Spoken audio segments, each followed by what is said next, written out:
Bismillahirrahmanirrahim. Assalamualaikum warahmatullahi wabarakatuh.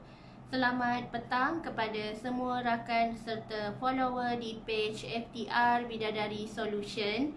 Okey, apa khabar anda semua hari ini? Soleha doakan agar semuanya dalam keadaan sihat walafiat, sentiasa diberikan kemudahan, kelancaran, ketenangan, kebahagiaan, insya-Allah dipermudahkan oleh Allah Subhanahu Wa Taala semua urusan kita, insya-Allah. Okey, hari ini merupakan sharing ilmu daripada Soleha hari yang ke-190.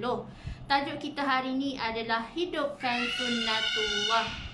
Okey, boleh tolong share dan boleh tolong kongsikan laju-laju Soleha punya link page live pada hari ini supaya lebih ramai orang yang akan dapat manfaat daripada perkongsian ilmu yang berkat, insya-Allah. Hai, waalaikumsalam Kak Miss. Okey, hai Umi Afan, Kalisha, Umaira. Apa khabar semua hari ini di hari Isnin? Okey, Soleha sentiasa mendoakan kesejahteraan anda dalam perlindungan Allah, insya-Allah.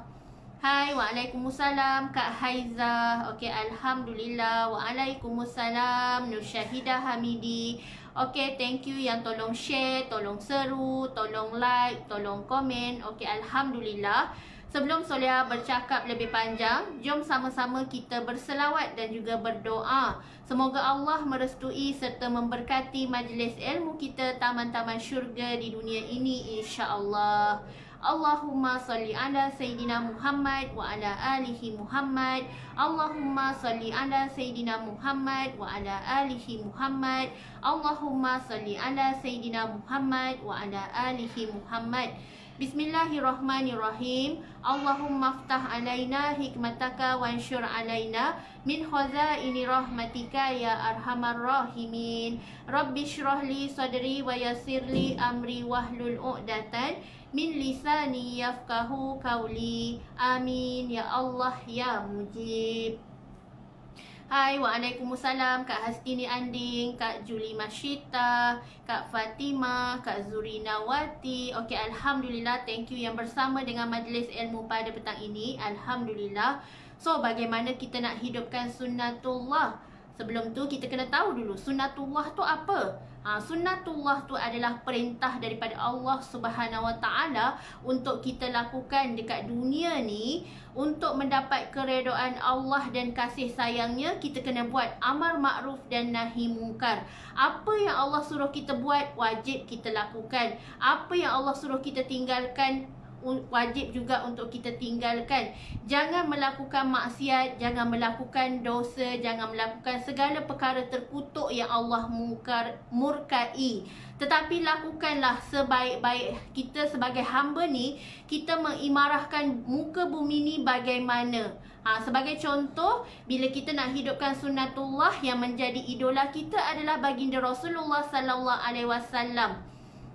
Kita memang tak lari daripada idol kita, iaitu idola kita, role model kita, iaitu baginda Rasulullah sallallahu alaihi wasallam adalah sebaik-baik contoh teladan, qudwatun hasanah. Sepanjang zaman memang Rasulullah adalah contoh dan akhlak yang terbaik di muka bumi ini, insya-Allah. Waalaikumsalam. Hai Kak Mariam. Okey, alhamdulillah.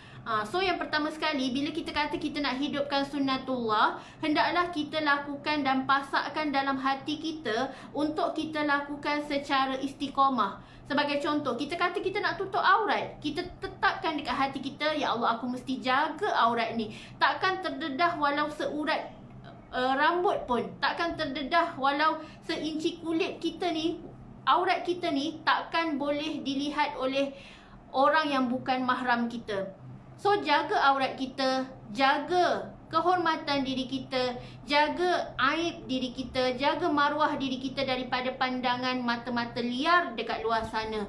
So kalau kita kata kita nak melakukan sunnah Rasulullah ataupun kita nak melakukan sunnatullah, apa yang Allah perintahkan, Allah suruh kita tutup aurat. Yes, kita tutup aurat. Jangan kerana suka nak dipuji-puji, kerana nak orang puji kita cantik, nak perhatian manusia, kita tegar untuk melakukan perkara yang terkutuk. Sanggup buka tudung, sanggup pakai baju ketat, sanggup pakai pakaian yang menyerupai warna kulit kita ni. So, jauhi perkara yang Allah larang. Memang dalam surah Al-Ahzab sendiri, Allah telah memerintahkan kita semua untuk menutup kepala kita, untuk memakai jilbab.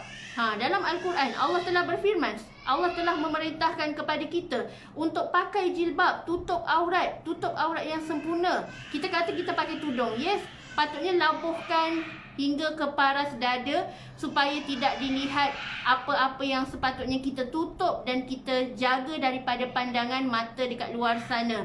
Tetapkan secara istiqamah.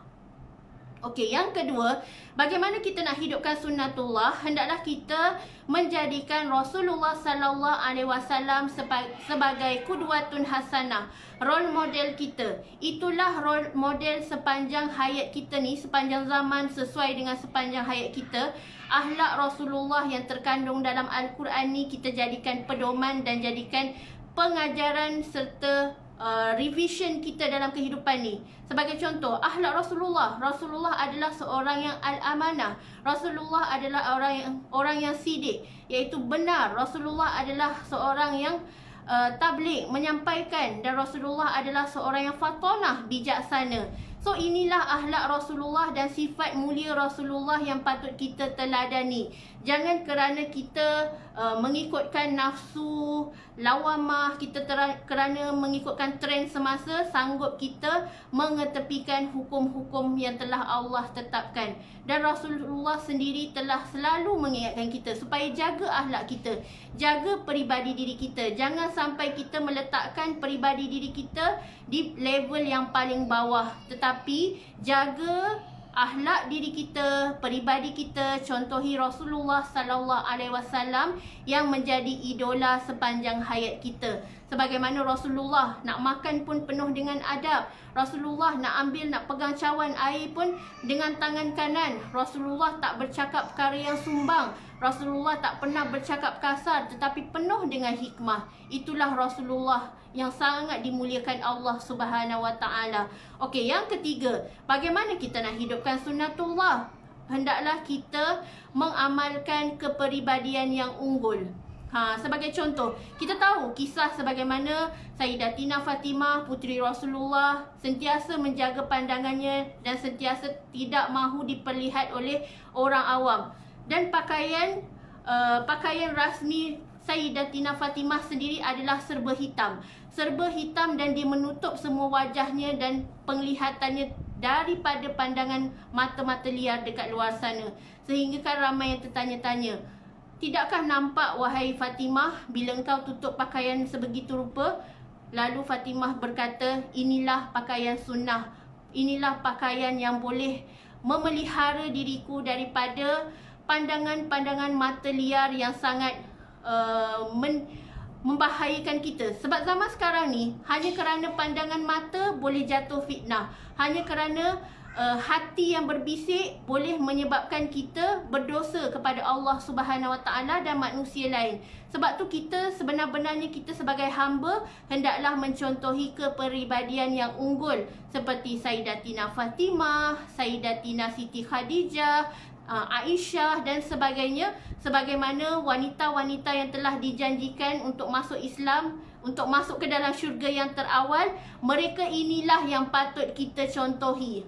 Jangan kita duk contohi artis, jangan kita duk contohi pelakon-pelakon yang kita rasakan cantik, comel tu, tetapi jadikan idola kita, jadikan kita punya sumber inspirasi tu adalah Sri Kandi Islam sendiri. Sebagaimana mereka telah syahid di jalan Allah, sebagaimana mereka lah yang telah menjadi Sri Kandi Islam yang paling agung dan dijamin masuk syurga. Inilah yang kita jadikan contoh. Okey, yang seterusnya, kita hendaklah hidupkan sunnatullah dengan melakukan serta mengaku dalam hati kita bahawa kita cinta dan kasih kepada Allah dan Rasulnya. Kalau kita kasih kepada Allah, kita tak akan tinggalkan zikrullah, kita tak akan tinggalkan solat kita, kita tak akan tinggalkan selawat kita. Kalau kita kata kita rindu dan sayang kepada baginda Rasulullah sallallahu alaihi wasallam, kita bukannya hanya sekadar bercakap di bibir, aku sayang Allah, aku sayang Rasulullah, tapi tak dibuktikan dengan perbuatan. Hati kita tak selari dengan apa yang kita kata. Kalau betul lah kita kata kita cinta Allah, kita cinta Rasulullah sallallahu alaihi wasallam, kita akan melakukan seiring, selari dengan apa yang kita kata tu, kita buktikan dengan perbuatan, dan hati kita sendiri merasai bahawa terasa syahdu, sangat-sangat terasa rindu dan kasih kepada Allah Subhanahu Wa Taala, sehingga bila sehari-hari kita ingat mati, kita rasa takut nak buat dosa. Bila kita mengenangkan dosa-dosa kita, meleleh-leleh air mata kita, berjujuran air mata kita mengenangkan dosa kita yang terlampau banyak. Itulah yang dirasai oleh hati yang sentiasa beriman kepada Allah. Tetapi kalau kita duk bercakap sahaja sehingga kan kita tak merasa takut langsung untuk berbuat dosa, itu seperti bercakap masuk telinga kanan, keluar telinga kiri. Tak terkesan pun dekat hati kita. Kalau benar-benar terkesan dekat hati kita, bila kita buat dosa, kita terus menggigil ketakutan. Takut azab daripada Allah Subhanahu Wa Taala.